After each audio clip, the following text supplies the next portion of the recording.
Good morning. Good morning. It's Wednesday morning. It's 9 o'clock, and here I am with Norma Talks. I started last week by talking about basics, and I'm going to continue on this week talking about basics too. Now, if you've listened to me at all, you've heard me talk about how this is an emotional planet, and that in my, we might say, journeys through other times and planets and spaces, I have not really run into a lot of emotional planets. Most of them are more mental. So we all come to Earth here, and I find that many of us have a great deal of difficulty adjusting to these emotional things that go on, these feelings of ours. And yet, that's what makes us very much human. And it is the knowing and understanding of our humanity that really makes an awareness. It was interesting. I thought, well, I'll take a look at some tarot cards this morning and see what they say about this. And interestingly enough, I'll just show them to you. I got the Ten of Cups, Judgment, and then the most biggest emotional card of all, the Devil. So let's just take a look at what that actually says, from my perception, of course. The Ten of Cups shows us and tells us that really what we want to do is be happy. And most of us strive for that. We just want things to be happy. We want to go along. We want to enjoy. We want to have a really good time. And,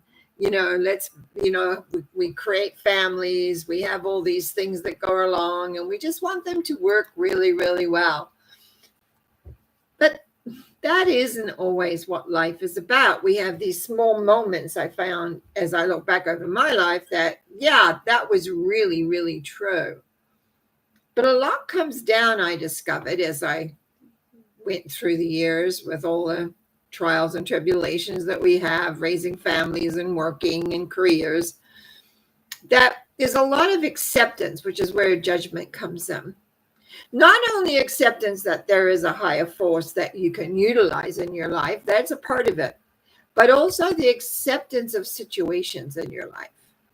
You cannot resolve anything unless you accept it 100%. Most of us don't want to accept things 100%. We want to, maybe look at them, maybe accept them 25%, maybe 50%. But to accept something 100% means you need to take responsibility for it. And feelings are not always something that we want to assume responsibility for, because feelings are really, like, what are they? And we can become very much caught up, which is what, of course, devil symbol shows, our emotions in control. I sat down just a moment ago and wrote down some of the emotions.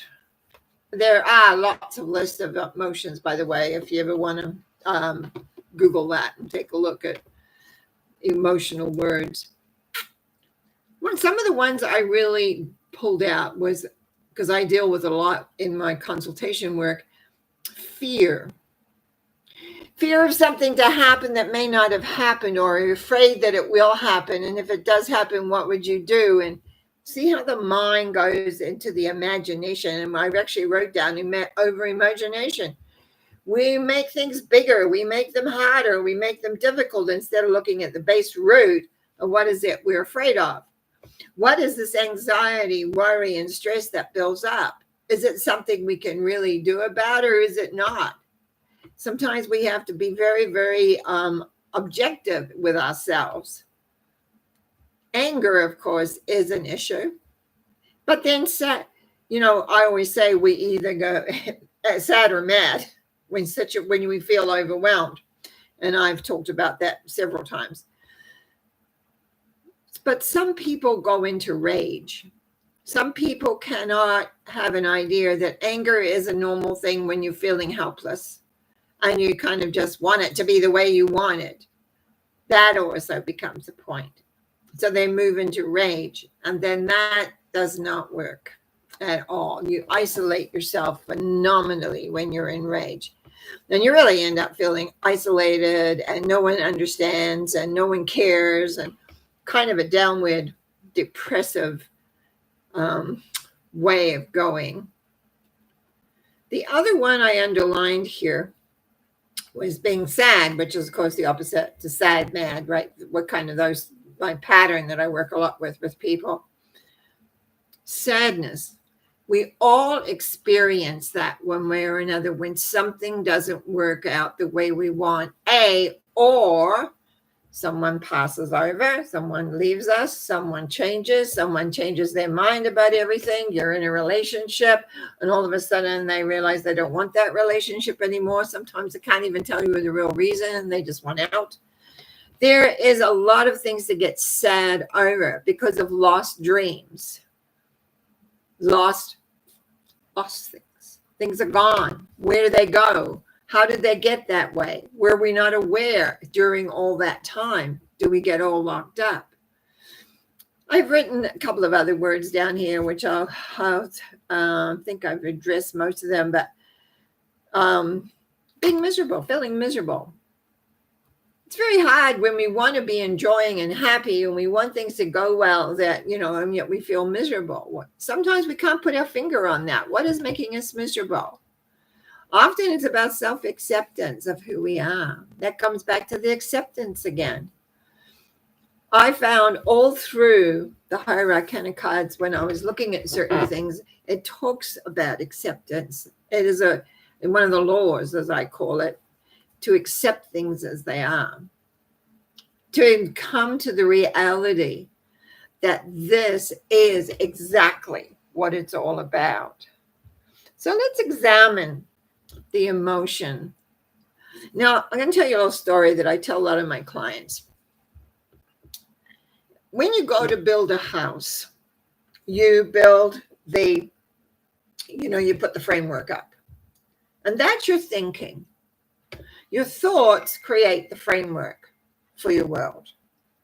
And that's why we usually want to work on changing your thinking patterns when things aren't going exactly the way you want them to. And so the key here is for you to become aware of what's my framework? What is it I'm really thinking about? How do those thoughts work? How do they operate?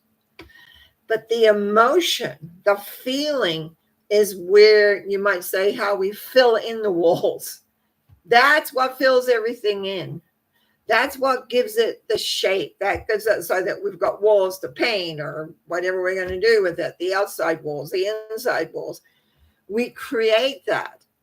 But if we don't have the thinking process first, you're going to have a house that looks funny. Room's in the wrong place. Doesn't flow. And those that know me know it I love flow. Now, so in this whole element of really understanding how you work, the basics of how you work, is that the sense of you must be aware to some degree of how you think, because it's always setting a framework. Plus, from my perception, it's also telling the universe what it is you want. Now, when you have thinking that gets scrambled, going here, there, all over the place, not sure which way, it's like, what does this person want? I don't know. 1 minute they're asking for this, and then they're asking for that, and now they want this, and now they want that. And very often, I always say it looks like spaghetti or scrambled eggs. And if your life looks like spaghetti or feels like spaghetti and scrambled eggs, get your thinking in order. Find out what your priorities are, what really are your priorities, making sure that you're thinking that way, that supports them, that creates them and works with them. Now, couple that with all the emotions that disillusionment brings, uncertainty brings, something occurs that you're not expecting. And it's like, how am I supposed to handle this? What am I supposed to do with this? So it's like having your feet firmly planted on the ground, knowing, okay, I can accept this. Now, what do I choose to do with it?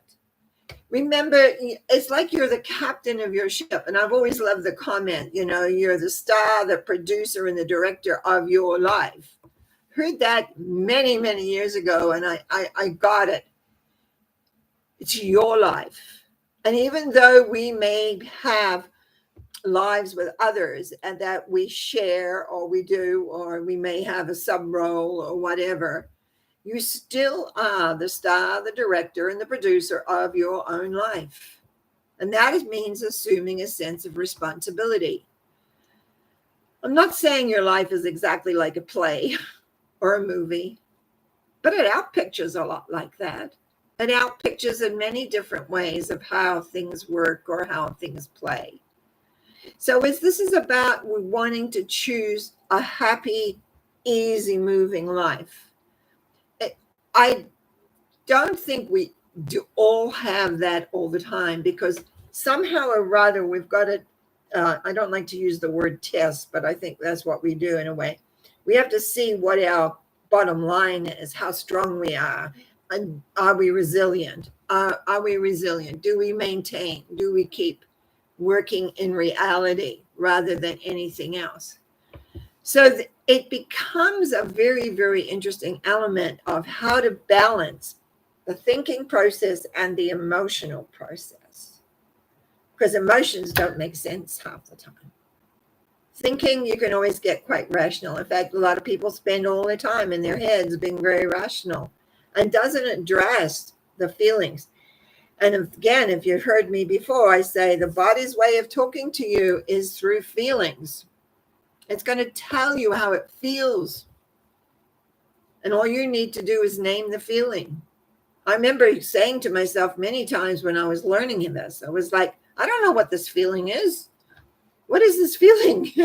As I began to unscramble the different feelings I would have at different times. And some feelings hurt. And some feelings make us sad. And that we really, really don't know what to do. Or as I look down on my little list, I see fear comes up. Oh, what am I supposed to do now? I don't know. But the body is always going to tell you, because it is connected to the earth, which is emotional, which understands the bigger picture. That doesn't mean you don't have a brain. You do.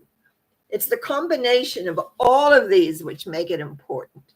So it's really about you being aware of how you think, how you feel, and then, of course, how you respond. Because it's not just like I think, I feel. There's a third component in here. How do you respond to this?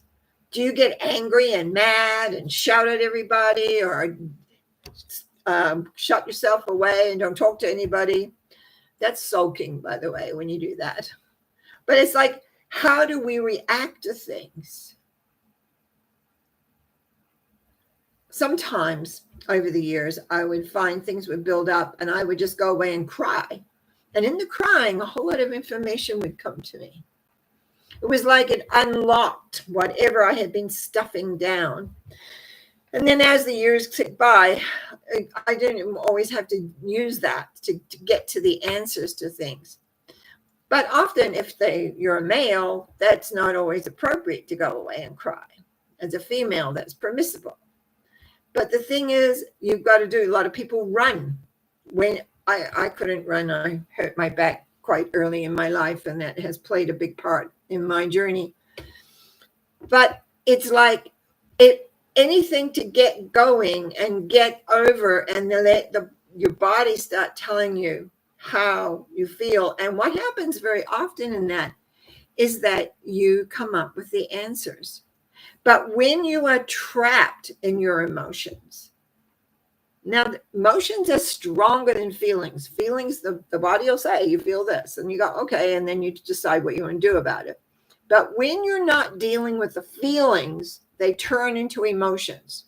They become blocks within you. They overrule, actually.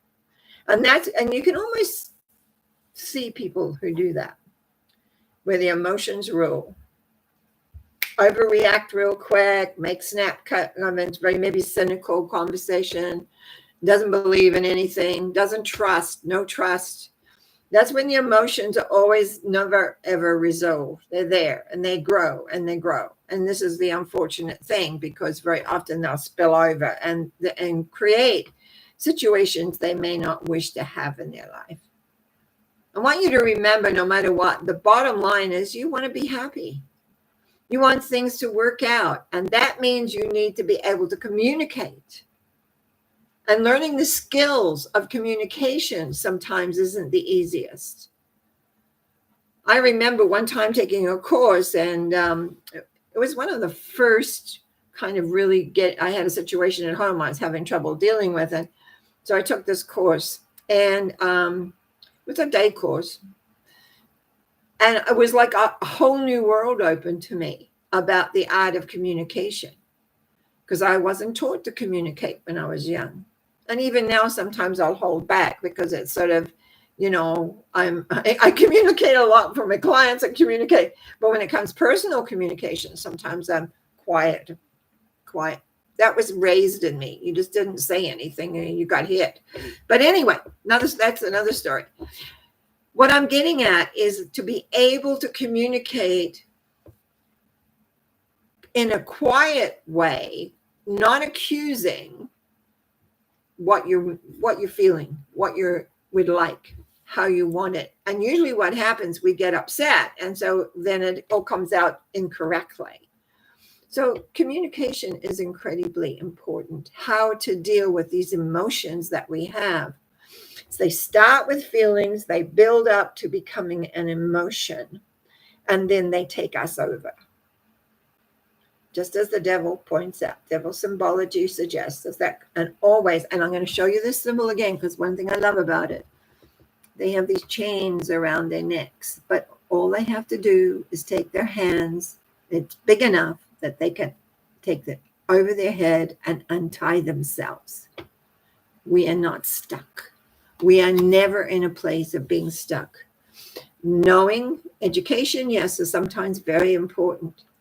And there are a lot of incredibly trained people to get you out of anything that you're into. There is nothing you can get yourself into that you can't get yourself out of if you address it quick enough, if you become aware. Remember that what you're looking for is happiness for everybody. And the key in between is acceptance of who you truly are. Acceptance that there is a force that you can utilize that is there to support you, to love you, to care for you, to help bring forward what it is that you're wanting, that you're not alone in this world. Sometimes it feels like nobody cares. They're all busy with their lives. What am I going to do? And it's true. That's not the truth. That's your imagination creating fear and separation. There is life, there is joy, there is all things that you desire and want, but sometimes you have to open the door, walk out, and begin to see what else is out there for you. Anyway, that's basics number 2. Just listen to your body. It will always tell you what's going on. If you just can name it, if you can name the feeling, the body lets go. It's like, they heard me. And in hearing them and hearing that, they feel like the body feels good. It's done its job. And you don't ever have to go into the emotional element of it because you got what the feeling was. Not saying all feelings feel great. That's not what its job is. But they do bring awareness. They do bring an understanding. And they do bring a light. So I want to thank you for listening. I want to thank you for your comments. I want to thank you for those that have subscribed and recently. Thank you. I know I have some messages that people have left, some comments people have left. I've been a little tied up this last week, and so I'll be getting to those today to answer them. I thank you for those. Comments are always important to me. And also, I just want to wish you well. Know that make your feelings your friends. Make your body your friend. And just be comfortable in knowing all things are great.